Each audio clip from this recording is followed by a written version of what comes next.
Oh, hi. Okay, it's Saturday afternoon.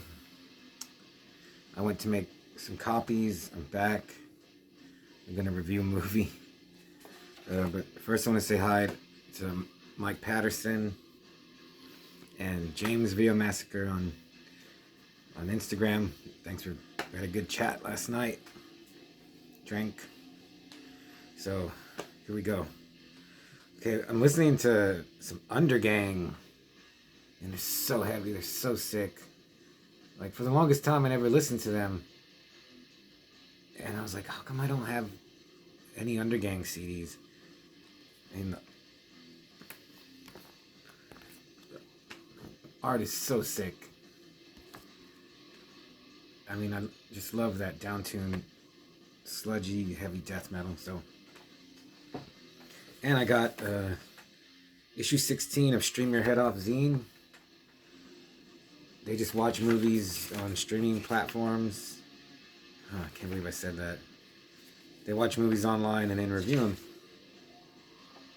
And just all kinds of movies. It's always a good, quick read, good layout. I'll put their email. I have a top 20 list in the back. Okay, so I'm going to review Night of the Howling Beast, 1975. And this is in the middle of the Paul Naschy horror werewolf movies that he did. And actually for a long time, I didn't pay attention to those either, much like Undergang. But I've seen Fury of the Werewolf. That was the first one I ever saw. That movie's crazy. It's not the greatest.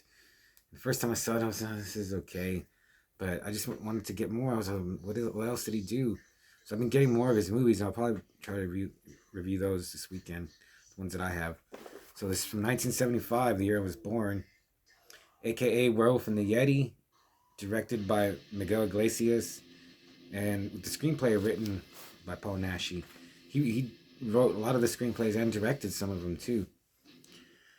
And so Paul Naschy plays Valdemar Daninsky. And a scientific mission goes to Tibet in search of the abominable snowman. One man is bitten by two sensuous female cannibals and becomes a werewolf. He thinks he will die, but instead lives on, becoming more beast-like with each passing day and longing for blood. The expedition loses some of its members to a cruel, warlike native leader.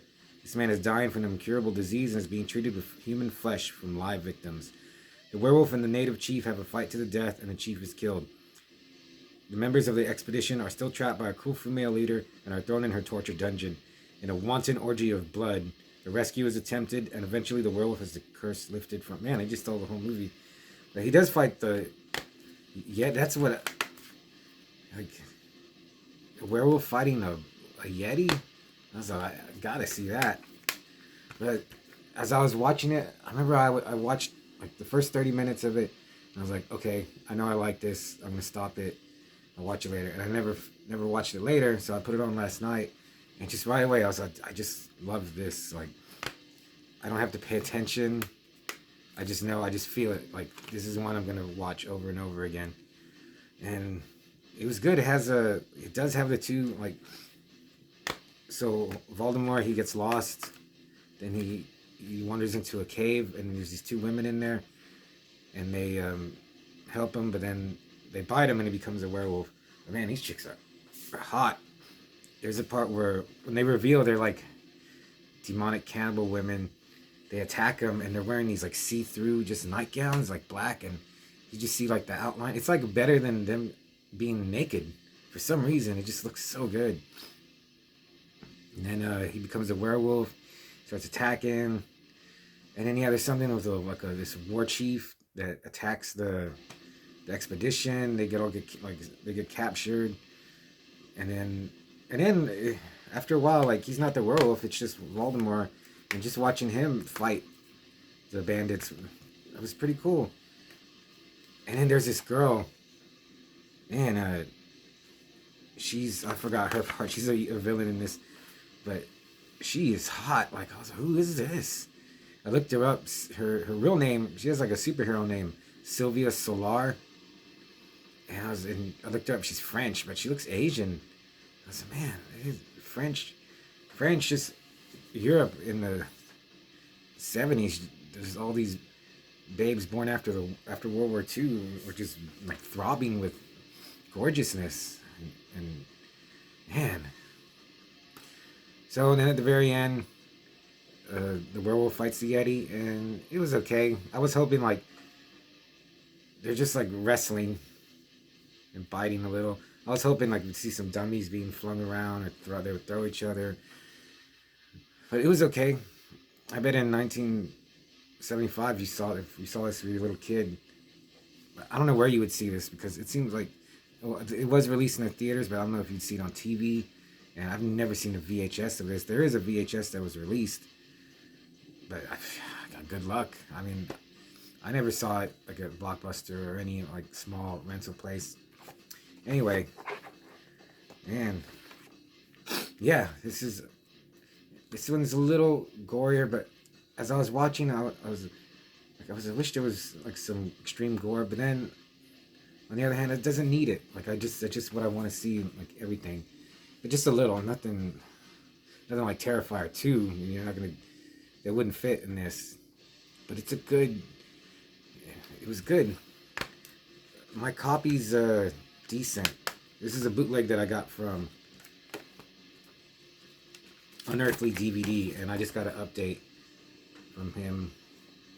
Kay runs this, and I've ordered so many movies from him, and he's a little pricey, I gotta say, but he's got some obscure stuff, and I don't think you could find Night of the Howling Beast, but it's on Tubi, dude, and it looks great. It's so much brighter and clearer than mine. Mine's pretty good. It's probably like a VHS level, like old VHS. Sometimes the werewolf is just black outline, and you can see the eyes and teeth. But so it's cool. The beginning looks really bad, but then it clears up. It kind of changes throughout the movie. But that one on Tubi, I was like, damn, I want to get a copy like this. I don't know. I don't think this has had an official proper release here. I didn't really look. I should have. But man, I guess I totally suggest it if you like the Euro horror stuff. If you like Black Sabbath, Black Sunday, that one I reviewed, Night of the Devil. Can't even remember. If you're into that 70s European Spanish, even more particularly, I would say it's a must-see. I'm going to give it a 4 out of 5. Manos Hands of Fate. I want to give it a 5, but I was Evil Dead 2 is a 5 to me. And Texas Chainsaw Massacre 1 and 2 are 5s. This just doesn't reach that level. It's close, but it doesn't get there. Oh yeah, before I forget, I have to mention we've had a death in the family. Garth's cat Dabs passed away 2 nights ago, real early in the morning. Garth said it was pretty rough, and he held him till the bitter end, and then he buried him in the backyard like at 3 in the morning. And I know, I can only imagine Garth must have been feeling pretty bad after he buried him. I can see him standing in the backyard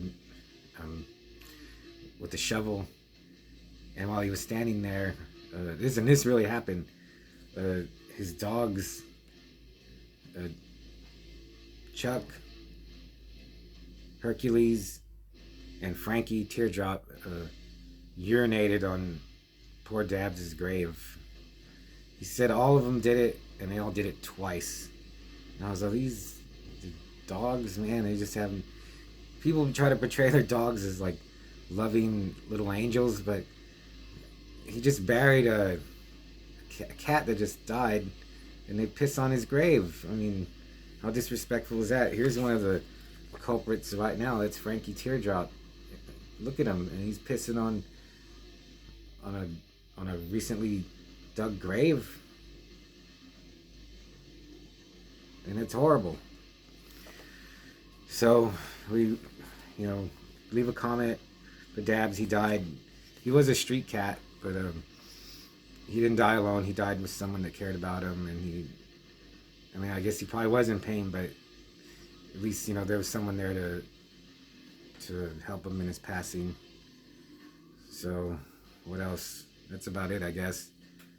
Night of the Howling Beast. I could watch it again right now. So I have, yeah, I have the Werewolf versus the Vampire Women and Return of the Werewolf for sure. Man, I thought I had more. Oh, I have Fury of the Werewolf. So tired. I have Fury of the Werewolf on VHS. But I was like, where is it? But I think I reviewed that. I don't know, I could review it again. But I got Werewolf versus the Vampire Women. That one I remember being really good. And then Return of the Werewolf is even better. I think it's one of maybe his best movies. So hopefully I'll review those. And just get on Tubi and check out Night of the Howling Beast.